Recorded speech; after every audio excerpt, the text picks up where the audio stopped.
ஆனா புதிய ஏற்பாட்டில் நாம் பார்க்கிற போது லூக்காவுடைய புத்தகம் 2வது அதிகாரம் 25வது வசனத்தை வாசிக்கும் போது, அப்பொழுது சிமியோன் என்னும் பெயர் கொண்ட ஒரு மனுஷன் எருசலேமில் இருந்தான்.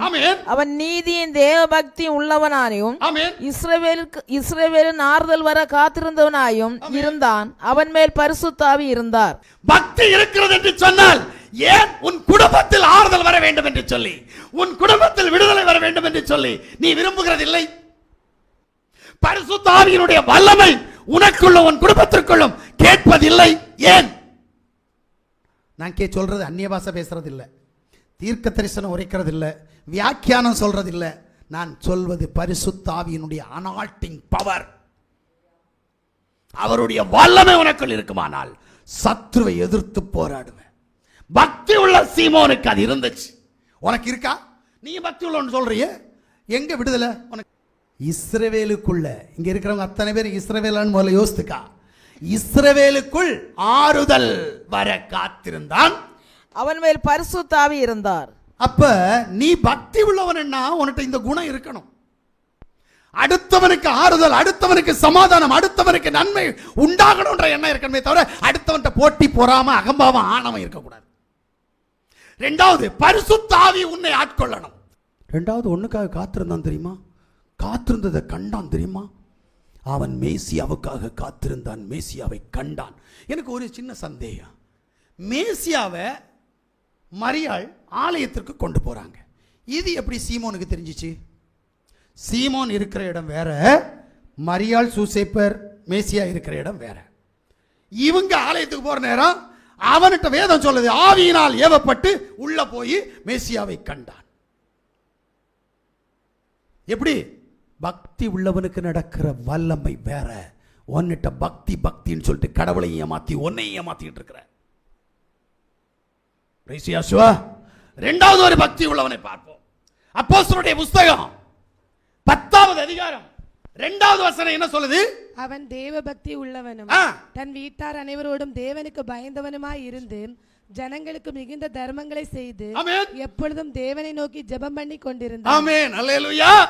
இப்ப அடுத்த பக்தி உள்ளவன். நம்மகிட்ட இல்லாததெல்லாம் இவன் பக்தி உள்ளவன் இருக்குது. என்ன பண்றது? அப்ப நம்ம பக்தி உள்ளவன் சொல்லிட்டு இருக்கிறோம். நான் விசுவாசின்னு தானே சொல்றேன்.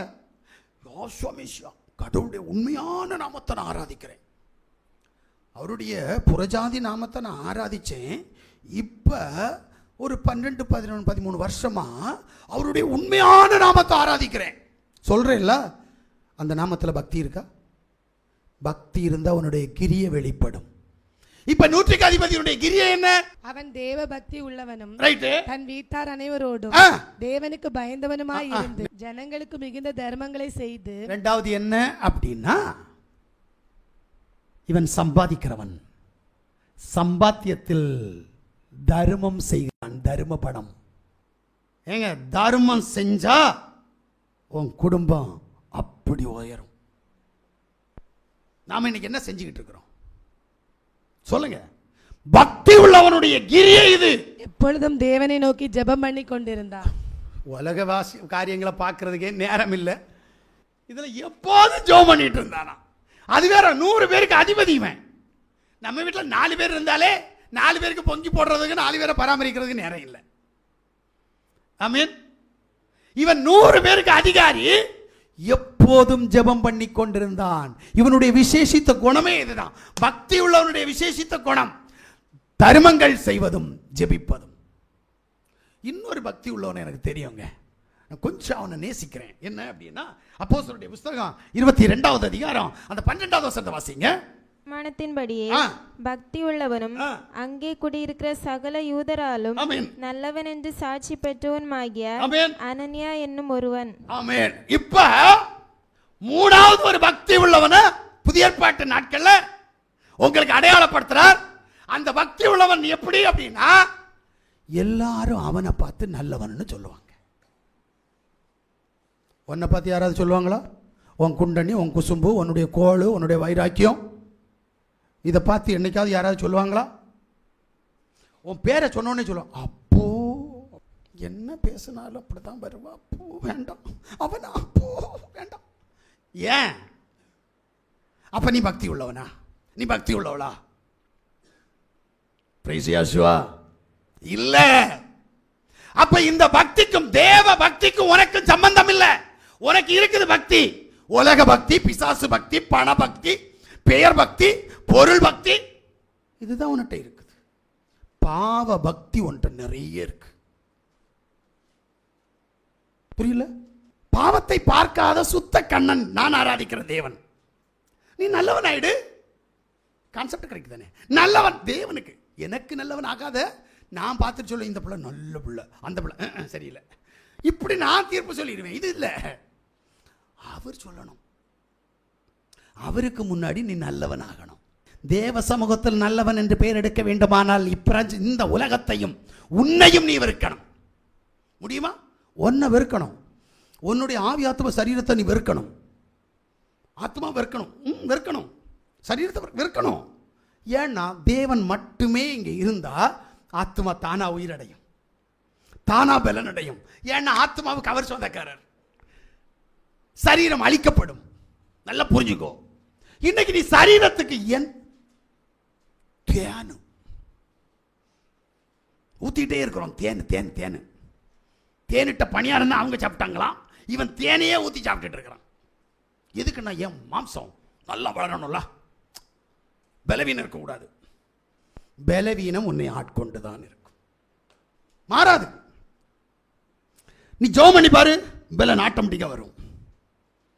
ஆமென். எந்த அளவுக்கு நீ ஜெபிக்கிறியோ அந்த அளவுக்கு பலப்படுவாய். அல்லேலூயா. வாசிங்க சங்கீதத்தினுடைய புஸ்தகம் 4வது அதிகாரம் 3வது வசனம்.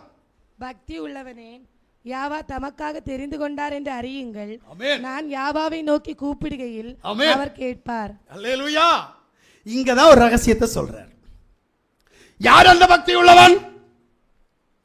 ஏனோக் பக்தி உள்ளவன், நோவா பக்தி உள்ளவன், யோபு பக்தி உள்ளவன், சிமியோன் பக்தி உள்ளவன், 100க்கு அதிபதி பக்தி உள்ளவன், அனனியா பக்தி உள்ளவன். நீ யார்? தேவன் பக்தி உள்ளவனை அழைக்கிறார்.